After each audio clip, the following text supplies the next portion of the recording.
other hose. So I think it'll take shape probably and it'll be fine. So there's the new hose right there. You can see it, it's nice and bright and shiny. And then there's me. So then it goes up. Gotta zoom out. It goes up through here. There's a little opening up there. It's complicated because look at all the stuff coming through there. There's 6 hoses that have to fit through here, and then these 2 are they're above those 6. There's 8 hoses. You can't even see those 2. Now, where do they go? Anyway, someone's kind of repaired some of these already. You can see this one's been changed. There's no leaks now. Nothing's. Whatever's dripping on the ground is what I just put some oil in there, and I think whatever oil is sitting there, it's not dripping as I use it now. I was gonna cut these with a pipe cutter, and I think it would just push the metal inwards, so I didn't cut them. I don't like them being that long, but we'll try it and see. Hopefully I have enough slide. I didn't get this on right over here, so I was doing that in a heat wave. This back one here is in the right spot. You can see it's down here, but the other one is kind of on an angle. It's over here actually. So I got to unbolt this bolt, loosen this one, swing that back, and that bolt should go right through it. But the real problem is the rubber pad right here, behind this, right there. Rubber stopper. That's what it's called. It's called a main boom stopper, I think, or something like that.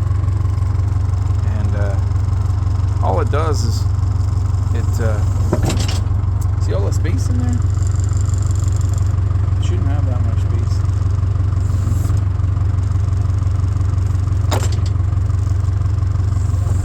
It's supposed to lock. It's supposed to when you latch this latch, it pushes against this part of the casting and kind of holds it so it doesn't shake around in there. And there's the pin, so between the pin and that rubber stopper and that latch, it's holding that from doing this as you're driving around, jiggling around. So it jiggled around a lot the last number of years. Like I can't remember how many years. And I mean, at one point, this latch, you'd be driving around, this thing would pop right up and it would bend this cable and it would end up in this upright position like this. It wouldn't break the window. The window was on back then and it wouldn't break the window, but I quickly figured out that I had to add some weld in there. So you can see the welds I put in there. I had to buy some stainless steel, really expensive rods. They're about $10 each. I put a blob of weld on the top. And I put a blob on this part. I put it on the top. And on the latch part, I put it on the bottom. So as this latch was hooking on there, it's actually like this. So you've got too much wear on both surfaces, and they ended up, instead of being on an angle like this hooking each other, they were like this, kind of not hooking each other. You'd be driving along and pooch, the thing would hop. This thing would pop right up in a vertical position and then it wouldn't be latched anymore. This would drop, the main boom would drop down. So by welding that, it's never been a problem since then, but you have to have this is ductile iron, so you have to have the right welding rods. Like I said, they're $10 each, so you have to buy a pack of 10. They're $100. I bet you they're $200 now, because everything's gone double the price now. So, but even back then, that rubber pad, I thought about changing it, and I thought, well, it's just a cosmetic thing. It's not really doing anything. Well, it is doing something. I'll show you what it's doing. So when there's only so much room for those hoses in there, and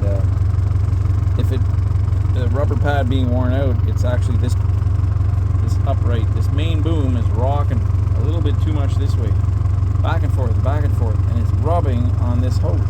It's also rubbing on this hose and the metal line that I can, when I lower it down, I can show you. I'm going to put a piece of plastic on that. So it would happen is over time, there's right there.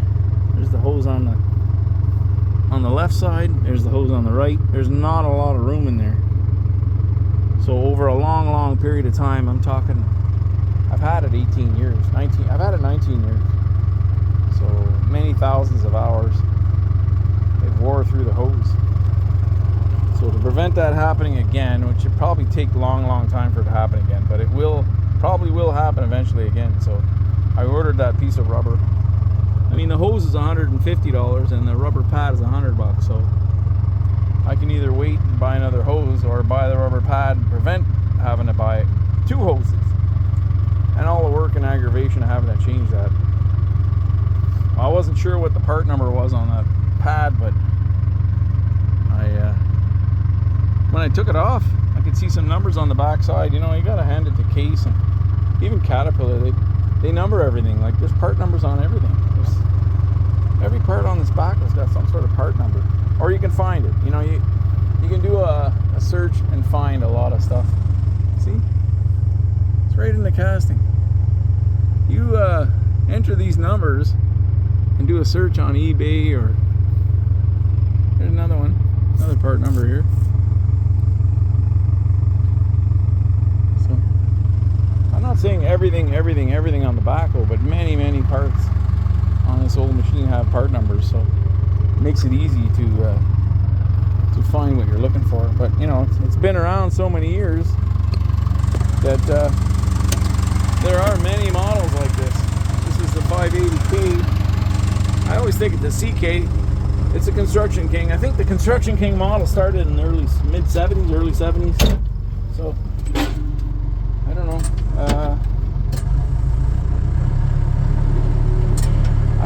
I don't know. Case may I think Case are the inventors of a backhoe. It's kind of, I think there's a bit of a argument about that, but I'm pretty sure Case invented this style backhoe. I mean,